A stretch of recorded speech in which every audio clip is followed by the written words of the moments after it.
Welcome back to JP26. This is your boy JP. This right here is Studio 26. UFC 311 is in the books. We got a lot to go over. Y'all know the deal. Somebody hit my music. Keep it real, JP. 26 for the studio. What's the deal lately? To the 6 storylines we go. I hear that. Ha! Beef got kicked off a plane. Good thing eagles can fly then.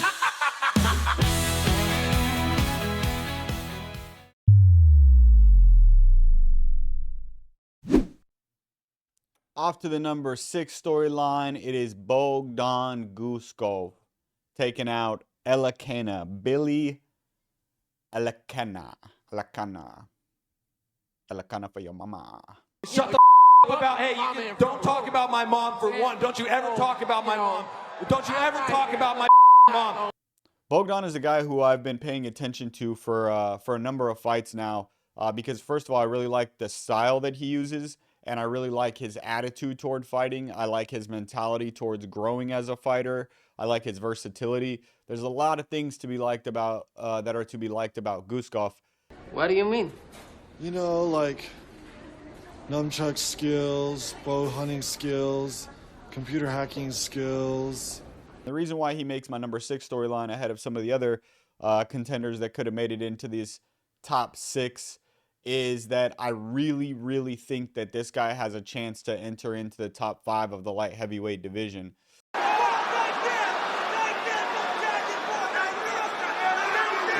Elakana not making any effort to get out of harm's way. Yeah, he's got to get up. I think that he has that kind of talent. I think he has that kind of skill, that kind of an ability, and it's all just about growing from here. I don't necessarily think that he's going to be a champion, to be perfectly honest with you, but I think he's going to be a guy that gets around that top 5 and kind of hovers around there for a while because he does pose a lot of problems, and he's pretty well versed in every area. That's it. Bogdan Guskov! So for me, Guskov put on one heck of a performance. He pretty much shelled his opponent up into where they didn't even want to move. So it was pretty much domination, and then he eventually just sinks in that guillotine, and the fight was over. But that's my number 6 storyline. Bogdan Guskov, keep my eye out for you, bud. Keep my eye out for you. But I will be watching you, studying your every move. The number 5 storyline from UFC 311, De Ridder versus Holland. A lot of people see Holland as a gatekeeper. Fair enough. And if you view him that way, then De Ridder just kicked that gate open pretty hard. It wasn't even tough for him. He shot the takedown within, I think, the first 10 seconds of the fight. Got Holland down. Holland was doing some, trying to hold on to his arm, trying to put, get him into a arm bar, triangle, throwing up strikes. And Holland actually, to his credit, he's pretty effective from down there. He can actually hit you with some shots that actually sting you. So De Ridder had to pretty much stand up a lot of the times just to avoid those strikes coming from the bottom from Holland. But eventually you can only sit there and flail from the bottom for so long before you're either going to get tired or they're going to look for an opening and get on top. And eventually that's what happened. He ends up taking the back of Holland. And once he gets his back, it wasn't long before he sunk in the choke. And Holland was forced to tap. RDR's got that choke in. Yeah, that's tight. He's going to put him to sleep here. This guy, De Ridder, looks like he is going to be a contender in this middleweight division. He's a big dude. He's got a really good jiu-jitsu game. Joey's put him to sleep. He's a tap or he's going to bed. A really good grappling game. He clearly can strike well enough. And if you can get takedowns that quickly, I mean, granted, it was against Kevin Holland, and I don't think that he's going to be able to do that against all the middleweights. But he clearly kicked that gate open with flying colors, right? Like, it wasn't even close. It wasn't a competition. Oddly enough, Kevin Holland ended up outstriking De Ridder 27-26. But the reality is he was never really in good positions. He was outstriking him because he was hitting him from the bottom with some decent shots, but De Ridder just kind of sat there and let him punch himself out, kick himself out, try to throw things up from the bottom, but it's not going to work, like that 99% of the time against these high-level guys. So he just kind of rode out that storm a little bit, jumped on top of Kevin, eventually got his back, sunk in the choke, and then that was all she wrote. So the storyline for me is that if you think that Kevin Holland is a gatekeeper, then this motherfucker right here just kicked that gate wide open, and he is going to be a contender in the middleweight division. Do I think he's going to be a champion? No. But I do think that just like Guskov in the last storyline we went over, I think this guy has a real shot at getting to the top 5, and I think that he can cause a lot of guys problems because of the attributes that he has. So that is my number 5 storyline. The Dutchman, De Ridder, with the win. I win. Barcelos versus Talbot. Look, I know a lot of people are going to get down on Talbot for this performance, and understandably so. He was a huge favorite coming into the fight, and he dropped the ball completely. You know I ain't the smartest man in the world, but from over here, it look like you taking a shit. Look at the hell of my back. God, man. Didn't look like he should have been that big of a favorite at any point in the fight. Barcelos just decided, you know what? This kid right here knows how to strike, and he's got the power to hurt me on the feet. Why even play those games? Let's go ahead and just start wrestling this dude right from the get-go. And he seemed to have a lot of success with that. There was a thought out there because of, Talbot's athleticism and background that he would be able to stuff takedowns a lot because of his ability to kind of stand on one leg and all these kind of athletic traits that, he's supposedly going to have. By my accounts, that's strike 3. You're out. Well, newsflash. This is MMA. This is not the same as just standing on one leg, right? You have guys that are actually wrestling you and looking for the weakness in your game. So hopefully Talbot will learn from this. I kind of feel bad for Barcelos because this storyline is mainly about Talbot, and Barcelos is the one that went out there and got the win. But ultimately, what I'm looking for in a lot of these fights is like true excitement, some kind of spectacular performance, or championship aspirations. I don't see Barcelos as a guy with championship aspirations. I think there was a lot of people who saw Talbot with championship aspirations. And it's gone. Not so sure that they see him that way anymore, but I'm not so sure that he doesn't still have them. I think he's young enough to correct a lot of those mistakes. I think this was a good learning experience in the fact that it isn't like he got taken to the ground and then just got the absolute shit beat out of him, right? Like he got taken to the ground, he got hit a bit, and then he would stand back up. And then he got taken to the ground, and then he got hit a bit, and then he would stand back up. But it was by no means like a domination by Barcelos. It was a clear win for Barcelos, but it's not like Talbot got fucked up, basically. So I think that there's a lot to learn for Talbot in this fight, and I think that he's going to go back to the drawing board and realize that there's a lot of things in his game that he can clean up, and hopefully he'll do that. And the next time we see him out there, we see a much better performance than this one. I am quite sure that he would like to put on a better performance than that. Also, where's the hair at, man? Was that the magic? Was it the hair? Bring the hair back. You know what I mean? There are 3 acceptable haircuts. High and tight, crew cut, buzz cut. Are the scissors broken in your house, son? Jiri versus Jamal. Oh, boy, this was like the people's main event, wasn't it? Man, before this fight, I'm just sitting here like, I'm so excited! I'm so scared! Locked in at Jiri and Jamal. And they had their stare down.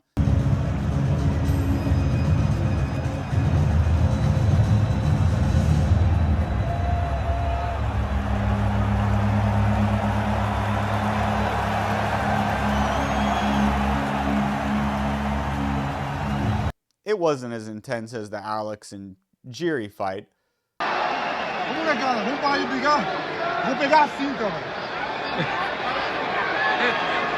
And personally, I thought Jamal was going to win because of his cleaner boxing.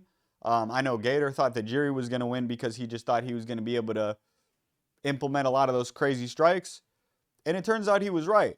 Now, one thing that I noticed throughout the fight is, and I've talked about this before with Jiri, he does do a lot of unpredictable shit. And a lot of the times it can work.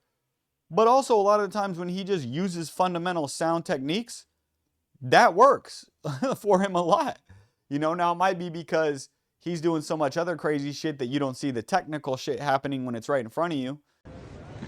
Did that go the way you thought it was going to go? Nope. Because you're thinking something crazy is going to happen, and then he just goes for the technical route. So maybe that's part of it, and, you know, maybe I'm an idiot. And the truth shall set you free. For me, when I look at it, I'm like, okay, there was something that came out of that fight that seemed to me, that occurred to me as the fight was happening. I still think Jamal is the better boxer of the two. You are coping and seething. You just can't accept what you're seeing. But what occurred to me is that Jiri was a lot faster, and a lot more athletic than Jamal, which is, I guess, not that surprising given their physiques, but I just didn't realize the discrepancy until they were actually in there. And it seemed to make Jamal hesitant to really get on Jiri's ass and get in there too close because he was afraid of what was coming back. So when I looked at this fight again and I noticed that speed difference, it became clear to me why Jiri is able to clean up the entire light heavyweight division except for Alex. It's because he's a physical freak and he does a lot of things he's not supposed to be doing. You're a cunt. You're a cunt. You're a cunt. Cunt. Cunt. You're a continuing source of inspiration. Not supposed to be doing with his movement, but he can get away with it because he's an athletic freak. Super freak. But as soon as you go up against a real athletic freak like Alex Pereira himself and the technique, that's when Jiri was getting in trouble. It's because now he's going against somebody where those things that he does that are risky, that normally work against guys because they're not quick enough to get to him, Alex is. You've got to have size, reach, length. You've got to have some attributes. So Jiri calls out Alex Pereira. I don't necessarily want to see that. I've seen how that story ends. That's my 2 cents on it. But I love Jiri. Jiri, you're the fucking man. Keep doing your thing. Love to see you fight again soon. And Jamal's going to get a lot of shit because he talks a lot of shit and he just got stopped. But the reality is he fought like a warrior. He came out there, and I love his competitive spirit. You guys can say whatever you want about Jamal, about hating on him for this reason or that reason or whatever the case may be. The reality is the dude comes out there to bang. I do. I do. Let me bang. I do let you bang. Hey. Let me bang again, man. I let you bang. I let you bang. Gay. And he's not scared. He wants to go. He wants to throw down. And what else do you want out of a fighter, man? So shout out to you too, Jamal Hill. I know you're going to get a lot of shit, but personally, I'm a fan, and I was a fan of that fight. I'm a fan of both of you. And even though you lost, I still think that you won in terms of the performance you put on. So shout out to both dudes. Heck of a performance. Entertained me. Entertained a lot of people. And that is that.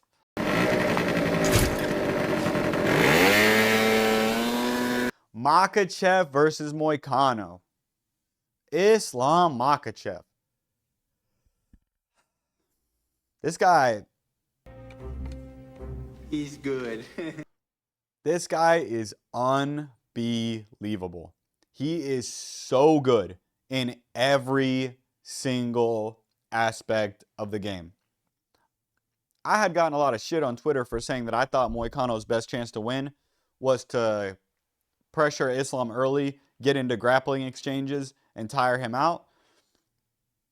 That isn't what happened at all. Moicano decided he wanted to stick at range and play the stand-up game, which he was having a bit of success with. Not a ton, but he was having a bit of success. And then as soon as Islam saw his opening for the takedown, he took it. Nice jab by Moicano. Makhachev shoots. Moicano unable to defend. And then the takedown was on his terms, and the rest was history from there. Moicano actually did a pretty good job of getting Makhachev off of him, using his legs to kind of separate and get some space between them. But as soon as he did that, he ended up going into the legs of Islam. Islam wrapped up the guillotine and then transitioned that guillotine into a darce. And still, Islam Makhachev, the most decorated lightweight champion of all So what's the storyline here? Is it just that Makhachev went out there and beat Moicano? No. The storyline here is that this dude Makhachev has solidified himself as the pound-for-pound fighter right now. Look at me. Sure. Look at me. Sure. I'm the captain now. He's the pound-for-pound. Now, of course, if you want to say who's got the best pound-for-pound legacy or resume to be pound-for-pound, the answer is John Jones. Now, if you want to take out the body work completely and just say pure skill, that's it. If we had to rank attribute guys, who would be the pound for pound? For me, the answer would be Ilya Topuria. But the reality of it is, this guy right here has the best combination. He's got the resume to prove it, and skill for skill wise, you can't really argue that Ilya's better than him. I mean, you could say that Ilya might have more power, right? But overall, it's tough to just say that.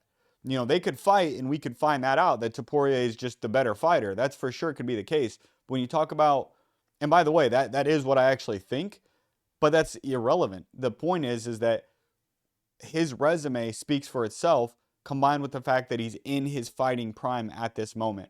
So he's very active. He's in his fighting prime.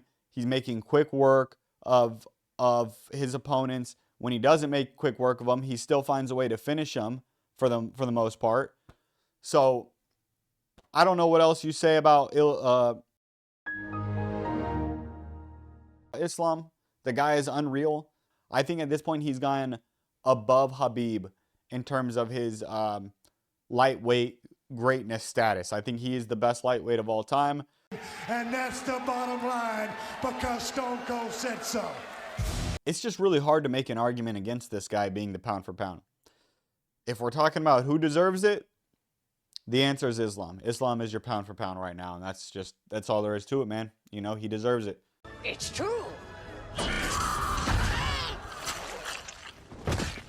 It's not true. Of course, it's the machine.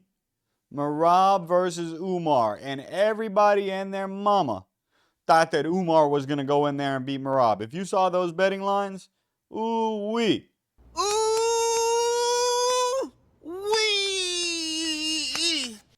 Everybody thought Merab was going to go in there and lose to Umar in his first title defense, and that ain't what happened at all. Guys, I was crying laughing.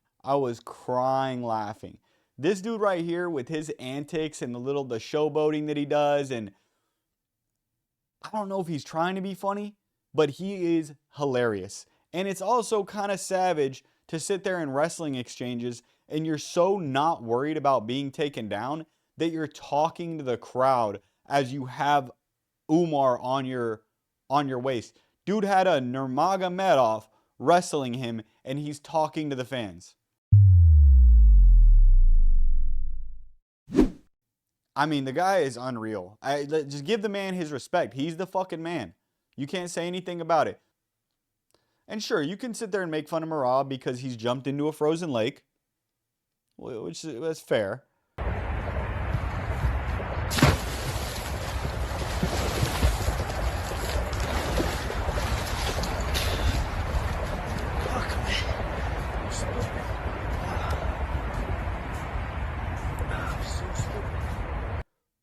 But the guy's a badass.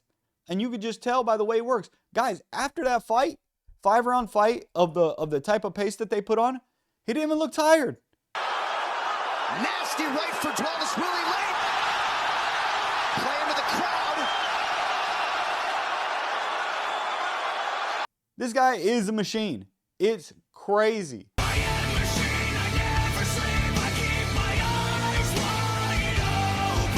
It's crazy the pace that this guy puts on. I don't know if it's genetic.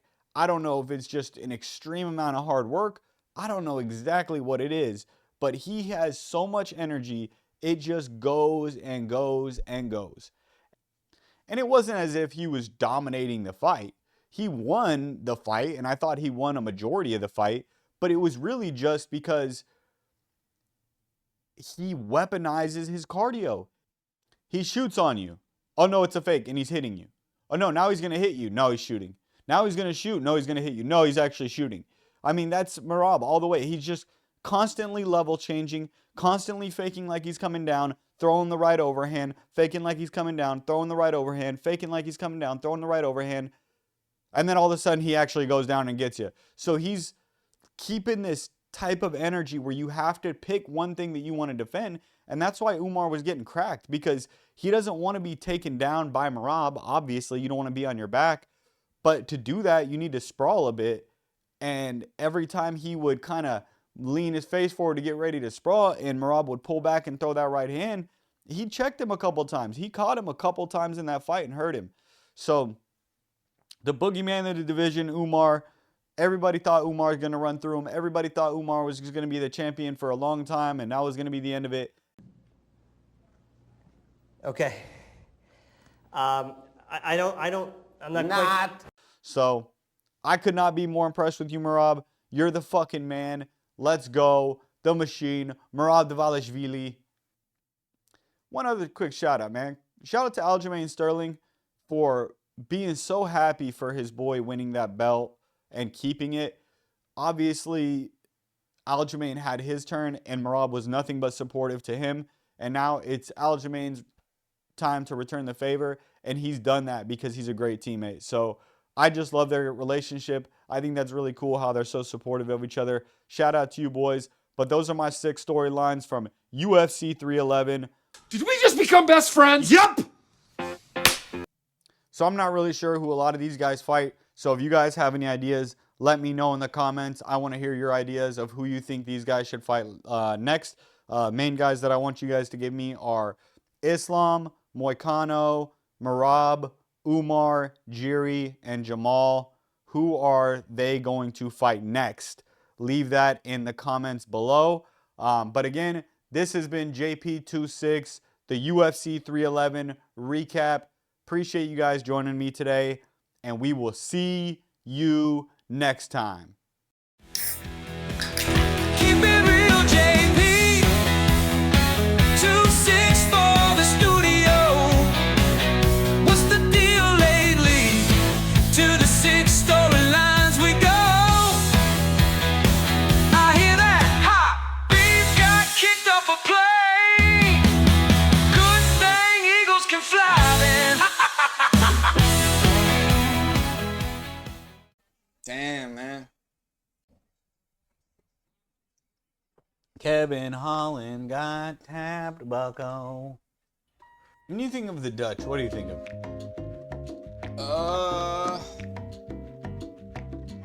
Kickboxing in those stupid shoes. It's a country of all the same person. It seems that way. 98%, I'll give them whatever, of 6 foot and above white guys who eat the same thing, raised the same way, do What the does this same guy exact look like thing. to you? He looks like a guy who... He looks like a 6 foot and above white guy. Yeah. And he looks like every Dutch guy I've ever seen in my life. He like, it's just like, yeah, this shit kicks ass. Why do you look like every Dutch man I've ever seen? Y'all look the same. Is that Dricus Duplessis? Hey, that dude's African.